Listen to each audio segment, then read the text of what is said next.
ગર્વથી ગુજરાતી। વૈશાખની ગરમીમાં અઢળક ઘરેણાં અને લગ્નની ભારે સાડીના ભારથી મીરા પરસેવે રેબઝેબ થઈ ચૂકી હતી। તે છતાં એ મૂંગા મોઢે લગ્નના બધા રીતિ રિવાજો નિભાવી રહી હતી। એનું મન અને શરીર થાકના કારણે પાછું પડી રહ્યું હતું, પરંતુ બધા સગા સંબંધીઓની નજર અને વાતોમાં આજે એ જ તો હતી, કારણ કે આજે એ દુલ્હન હતી। આમ તો એ ચોરીમાં નજરો ઝુકાવી બેઠી હતી, પણ જાણે એને એવું લાગતું હતું કે ત્યાં ઉપસ્થિત બધા એની સામે જ જોઈ રહ્યા હોય। એ કારણસર એ એકદમ સુવ્યવસ્થિત રીતે બેસવાનો પ્રયાસ કરી રહી હતી। ક્યારેક ક્યારેક મોકો મળતા એ ઘૂંઘટમાંથી આજુબાજુ નજર ફેરવી લેતી। લગ્નના ઘણા ખરા રીતિ રિવાજોથી મીરા થાકીને લોથપોથ થઈ ચૂકી હતી અને એની સાસરીમાં આજે એનો પ્રથમ દિવસ હતો। ગૃહપ્રવેશ થયા બાદ મીરા એના સાસુ ગંગાબેનને જુએ છે। ભારેખમ લાલ સાડી પહેરીને માથે મોટો ચાંદલો કર્યો હતો, સ્વભાવે થોડા ઉગ્ર લાગી રહ્યા હતા। ભારે અવાજ સાથે ગંગાબેન બધાને રીતિ રિવાજો માટે નિર્દેશ આપી રહ્યા હતા। મીરાને એના સાસુનું વ્યક્તિત્વ ઘણું રૂઆબદાર લાગ્યું। એ દરેકને મોઢા પર કંઈ પણ બોલી રહ્યા હતા, પણ એની જેઠાણી કંચન સ્વભાવે શાંત લાગી રહી હતી। એ મીરા સાથે ખૂબ નમ્રતા અને પ્રેમથી વાત કરી રહી હતી, તો મીરા કંચન સાથે રહેવામાં ઘણી સહજતા અનુભવે છે। સાંજના ટાણે એને તૈયાર કરવા માટે બ્યુટી પાર્લરમાંથી છોકરી આવી હતી। એના ગયા બાદ મીરાના સાસુ અને જેઠાણી એના રૂમમાં આવે છે। એ બંને મીરા માટે ચા નાસ્તો લઈને આવ્યા હોય છે। મીરા જ્યારે ચાનો કપ ઉઠાવી ચા પીવા જાય છે, ત્યારે એના સાસુ કહે છે, નવી વહુ રાણી, આજે તારી લગ્નની પ્રથમ રાત છે, તો એક વાત કાન ખોલીને સાંભળી લે કે રૂમની બહાર કોઈ અવાજ ન આવવો જોઈએ। અહીં ઘરના પુરુષો ક્યારેક ક્યારેક હાથ પણ ઉઠાવી દે છે, તો તારે સહન કરવું પડશે। આ સાંભળતા મીરા એના સાસુ સામે આશ્ચર્ય સાથે તાકી રહે છે, તો ગંગાબેન એને સમજાવતા બોલ્યા, મોટી વહુએ તો એની પ્રથમ રાતના દિવસે અમારી આબરૂ કાઢી હતી, પરંતુ તને મારો દીકરો કેટલી પણ તકલીફ આપે, તારો અવાજ રૂમની બહાર ન આવવો જોઈએ, તારે સહન કરવું જ પડશે। આવું સાંભળીને મીરા તો સ્તબ્ધ બની એના સાસુ સામે જોતી રહે છે। એની જેઠાણી કંચનના ચહેરા પર નિરાશા સાફ સાફ ઝળકી રહી હતી। લગ્નની પ્રથમ રાતે એના પતિએ દારૂના નશામાં એના સાથે એવો દુર્વ્યવહાર કર્યો હતો કે એ રાતને કંચન આજ સુધી નથી ભૂલી શકી। એ ઘટના યાદ આવતા એની આંખોમાં આંસુ છલકાઈ આવે છે। જો કે એ પછી તો ધીરે ધીરે એણે એના પતિને સમજાવીને સારા રસ્તે લાવી દીધો હતો, પરંતુ આજે સાસુના મોઢે એ રાતની વાત સાંભળતા ફરી એનું મન બેચેન બની ગયું। એ વિચારમગ્ન થઈ ગઈ કે આ ફૂલ જેવી કોમળ દેખાતી મીરા સાથે ભાવેશ કોઈ દુર્વ્યવહાર કરશે તો બિચારી મીરા કેવી રીતે સહન કરી શકશે। સાસુ તો એમની નવી વહુને સલાહ આપી રૂમની બહાર ચાલ્યા ગયા, ત્યારે કંચન એના આંખોના આંસુ સાફ કરે છે અને મીરાને ભાવેશના રૂમ સુધી લઈ જતા કહે છે કે મીરા, તું તારું ધ્યાન રાખજે। એમ કહીને કંચન મીરાને રૂમના બારણે એકલી મૂકી ત્યાંથી ચાલી ગઈ।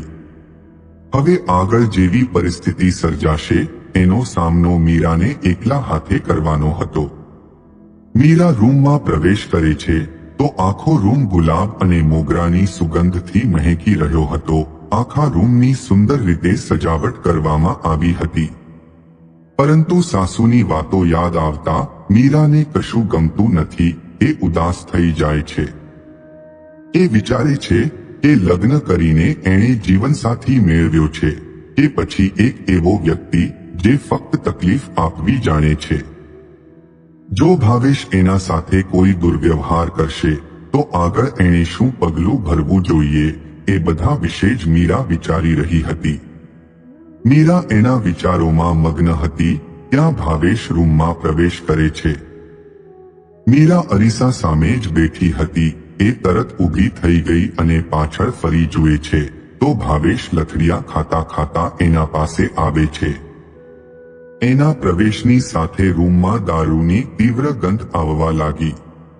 મીરાનું મન બેચેન થઈ ઉઠ્યું. એના હૃદયના ધબકારા વધી ગયા. એ વિચારે છે કે ખબર નહીં હવે આગળ મારું શું થશે. ભાવેશ એના પાસે આવીને મીરાને ખભેથી પકડે છે અને કશું બોલ્યા કહ્યા વગર એને બેડ તરફ ધક્કો મારે છે. મીરા આ માટે જરાય તૈયાર નહોતી.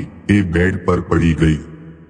મીરા ઉઠવાનો પ્રયાસ કરવા લાગે છે તો ભાવેશ એના પર હાવી થવા લાગે છે અને દારૂના નશામાં ધૂત થઈને તૂટક શબ્દોમાં કહે છે કે હું તારો ધણી છું. આ રીતે મારાથી દૂર ભાગવાની કોશિશ કેમ કરે છે? હવે તારા લગ્ન મારા સાથે થયા છે તો આજીવન મારી ખુશીનું ધ્યાન રાખવાનું કામ તારું જ છે. મીરા બેડ પરથી ઉઠવાની કોશિશમાં સફળ થઈ જાય છે અને ભાવેશને ધક્કો મારતા કહે છે કે હું તમારી પત્ની છું. કોઈ ખરીદેલી વસ્તુ નથી કે તમે મારા સાથે મનફાવે તેમ દુર્વ્યવહાર કરો. મારી પોતાની પણ મરજી છે, ભાવનાઓ છે, લાગણીઓ છે. તમને તો એ પણ નથી ખબર કે પત્નીનું દિલ કેવી રીતે જીતી શકાય, એના મનમાં કેવી રીતે સ્થાન મેળવી શકાય. જો આ બધું ખબર હોત તો તમે આવી વાહિયાત હરકત મારા સાથે ક્યારેય ન કરતા. હું તો એમ વિચારતી હતી કે લગ્નની પ્રથમ રાતે આપણે એકબીજાને જાણવાનો, સમજવાનો પ્રયાસ કરીશું, ઘણી ખરી વાતો કરીશું, પરંતુ તમે તો સીધા રાક્ષસી વૃત્તિ પર ઉતરી સીધા મારા પર હક જમાવવાની વાત કરો છો. મને તો લાગે છે કે તમને તો પતિ શું કહેવાય એ પણ ખબર નથી. ભાવેશ ગુસ્સેથી બોલ્યો, મેડમ હું લેક્ચર સાંભળવાના મૂડમાં જરાય નથી. મારા મિત્રોએ મને કહ્યું છે કે લગ્નની પહેલી રાતે જો તું આજે પત્નીને કાબૂમાં નહીં રાખી શકે તો આજીવન એ તને દબાવી રાખશે અને તારો દબદબો નહીં રહે.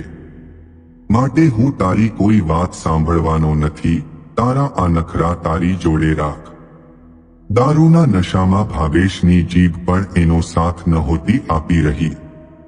એક તરફ મીરાને એની વાહિયાત વાતોથી ગુસ્સો આવી રહ્યો હતો અને લથડિયા ખાતા એના શરીરને જોઈને એને હસવું પણ આવી રહ્યું હતું.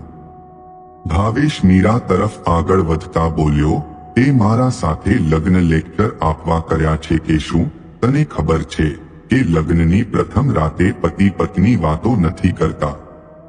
હવે મીરા સમજી રહી હતી કે એના સાસુ એને આટલું કેમ સમજાવી રહ્યા હતા, પરંતુ એ પણ કમજોર છોકરી નહોતી કે એટલી આસાનીથી હાર માની આ બધી તકલીફ સહન કરી લે.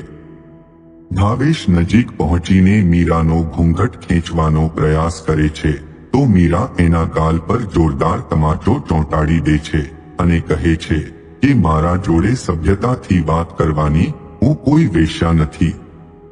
જો તમારે સન્માન જોઈતું હોય તો પહેલા પત્નીનું સન્માન કરતા શીખો, નહીતર આ ખોટા સંબંધનો બોજ હું મારા માથે નહીં રાખું. સીધી પોલીસ સ્ટેશન પહોંચીને તમારા પર ઘરેલું હિંસાનો કેસ થોપી દઈશ. તમાચો પડતા જ ભાવેશ ગભરાઈ ગયો અને જ્યારે એને ખ્યાલ આવ્યો કે લગ્નની પહેલી રાતે જ એની પત્નીએ એના પર હાથ ઉઠાવ્યો તો એ ગુસ્સેથી ભડકી ઉઠ્યો અને બોલ્યો, અત્યાર સુધી હું સભ્યતાથી જ વર્તી રહ્યો હતો, પણ હવે તું જો તારો શું હાલ કરું છું. એમ કહીને એ મીરાને તમાચો મારવા જાય છે કે મીરા એનો હાથ પકડીને મરડી નાખે છે, જેથી એને તકલીફ થતા એના મોઢેથી જોરથી ચીસ નીકળી જાય છે. મીરા કહે છે કે જો તમારે આ સંબંધ જાળવી રાખવો હોય અને એક આદર્શ પતિ તરીકે રહેવું હોય તો આપણે તમારો નશો ઉતર્યા બાદ કાલે સવારે શાંતિથી વાત કરીશું. નહીતર મને આ સંબંધ પર પૂર્ણવિરામ મૂકતા એક સેકન્ડ પણ નહીં લાગે. ભાવેશના તો હોશ ઉડી ગયા. એણે એના પસંદની સુંદર કન્યા સાથે લગ્ન કર્યા હતા. લગ્ન થયા બાદ તો એની ખુશીનો પાર નહોતો. એના મનમાં ઘણી ખુશી હતી કે આજે એની પસંદની સુંદર કન્યા સાથે લગ્ન કરીને એની પત્ની બનાવી લાવ્યો છે. પરંતુ એને સ્વપ્ને ખ્યાલ નહોતો કે આ સુંદર અને કોમળ દેખાતી મીરાનું આવું સ્વરૂપ પણ હશે. ભાવેશ મીરા સામે કરગરીને કહે છે, મહેરબાની કરીને આ રૂમમાં ઘટેલી ઘટના અને વાત આ રૂમની બહાર ન જવી જોઈએ, નહીતર આખા સમાજમાં મારી આબરૂ નીકળી જશે. મીરા, મને માફ કરી દે. હું વચન આપું છું કે આજ પછી તારા સાથે ક્યારે આવો દુર્વ્યવહાર નહીં કરું. આ સાંભળીને મીરાના મોઢા પર સ્મિત આવી જાય છે.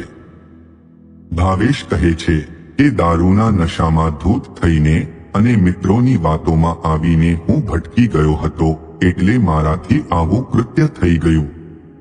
મીરા બોલી, આજે તમે દારૂના નશામાં હતા અને પહેલી વાર બન્યું છે, માટે હું માફ કરી દઉં છું.